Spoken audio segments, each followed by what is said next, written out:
नमस्कार दोस्तों, मैं सुनीता राजा सिंह महाविद्यालय से।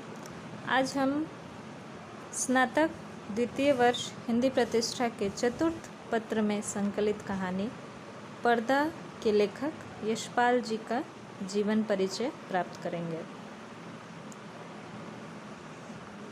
प्रेमचंदोत्तर युग के सुप्रसिद्ध लेखक यशपाल जी का जन्म 3 दिसंबर 1903 को फिरोजपुर छावनी पंजाब में हुआ और इनकी मृत्यु 26 दिसंबर 1976 को वाराणसी उत्तर प्रदेश में हुई।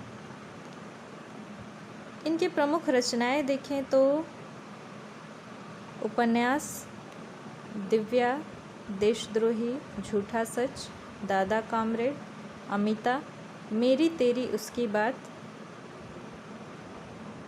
कहानी संग्रहों में पिंजड़े की उड़ान, फूलों का कुर्ता, भस्मावृत चिंगारी, धर्म युद्ध इत्यादि इनके कहानी संग्रह हैं। साहित्य एवं शिक्षा के क्षेत्र में इनकी सेवाओं के लिए सन 1970 में इन्हें पद्म भूषण पुरस्कार से सम्मानित किया गया और इनके उपन्यास मेरी तेरी उसकी बात के लिए सन 1976 में साहित्य अकादमी पुरस्कार से सम्मानित किया गया। साहित्यकार और क्रांतिकारी होने के साथ साथ इन्होंने पत्र प्रकाशन भी किया है, जिसमें विप्लव और बागी ये 2 पत्रों का प्रकाशन इन्होंने किया। यशपाल विद्यार्थी काल से ही क्रांतिकारी रहे हैं। पहले ये क्रांतिकारी हैं, तत्पश्चात साहित्यकार। मैट्रिक परीक्षा पास करने के पश्चात उसी समय असहयोग आंदोलन चल रहा था, जिसके प्रभाव से, गांधी जी के प्रभाव से इन्होंने अपनी पढ़ाई छोड़ दी। बहुत से छात्रों ने, विद्यार्थियों ने उस समय स्कूल कॉलेज छोड़ दिए थे, सरकारी नौकरियां छोड़ दी थी लोगों ने असहयोग आंदोलन के प्रभाव से। परंतु बीच में ही गांधी जी के द्वारा असहयोग आंदोलन वापस ले लिया गया। इससे यशपाल बहुत निराश हुए।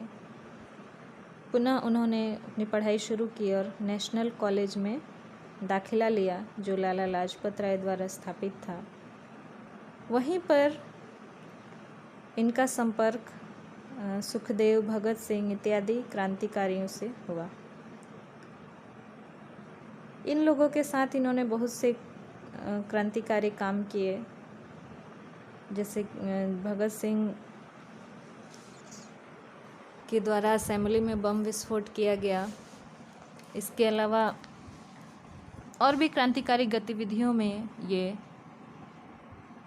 भगत सिंह, सुखदेव और इनके साथियों के साथ यशपाल भी शामिल रहते थे। 1929 में लाहौर में एक बम फैक्ट्री पकड़ी गई और इस वजह से यशपाल को फरार होना पड़ा और वो कई सालों तक फरार रहे। अंग्रेज़ पुलिस उनको पकड़ने के लिए उनके पीछे पड़ी रही। अंत में 1932 में इलाहाबाद में वो गिरफ्तार हुए। पहली कहानी इन्होंने जेल में ही लिखी। लेखन की शुरुआत इनकी जेल में ही हुई और क्योंकि ये मार्क्सवाद से प्रभावित हैं, तो इसलिए इनकी कहानियों में वर्ग संघर्ष और यथार्थवाद दिखाई देता है। इनकी कथाओं में राजनीतिक, सामाजिक और आधुनिक विडंबनाओं का चित्रण है। जैसे कुत्ते की पूंछ एक इनकी बहुचर्चित कहानी है, एक विडंबना को चित्रित करती है। हमारे पाठ्यक्रम में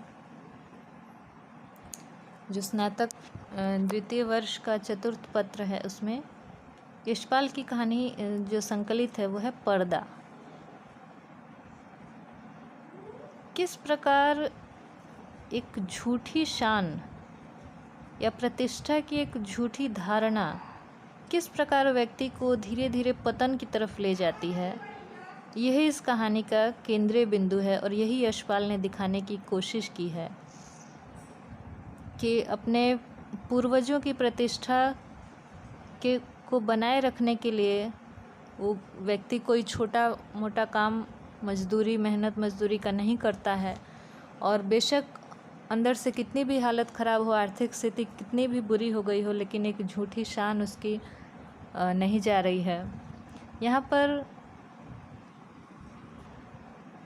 चौधरी पीरबख्श जो केंद्रीय पात्र हैं, जो मुख्य पात्र हैं कहानी के, उनकी दादा के समय से लेकर और फिर उनके दादा के समय जो आन बान शान थी उनके घर की हवेली की, वहाँ से लेकर फिर पिता के समय धीरे धीरे कुछ कमी आई। उसके बाद फिर उनके वर्तमान समय में आते आते परिवार भी उनका बड़ा है और आर्थिक अवस्था आर्थिक दशा जो है वो बहुत ही दिन प्रतिदिन खराब होती जा रही है। हमें एकदम प्रत्यक्ष दिखाई देगा। यहाँ तक कि साग सब्ज़ी के लिए भी मुश्किल से पैसा उनको वो इंतज़ाम कर पाते हैं। अपनी गर्भवती बीवी को भी बढ़िया से भोजन वो नहीं दे पाते हैं। परिवार बड़ा है, आमदनी कम है और अपने घर की बेटियों या अपनी पत्नी या अपनी माँ को बाहर नहीं निकलने देते हैं, क्योंकि ये इनके दादाजी के समय से जो परंपरा चली आ रही थी कि महिलाएं बाहर नहीं जाएंगी और जो घर की आन बान शान है वो उसी तरह रहनी चाहिए। वो हमें धीरे धीरे इसमें प्रत्यक्ष दिखाई देता है कि उनके घर में सब कुछ नष्ट हो जाता है। यहाँ तक कि महिलाओं के बदन पे साबुत कपड़े भी नहीं हैं, परंतु दरवाजे पर पर्दा जरूर पड़ा हुआ है।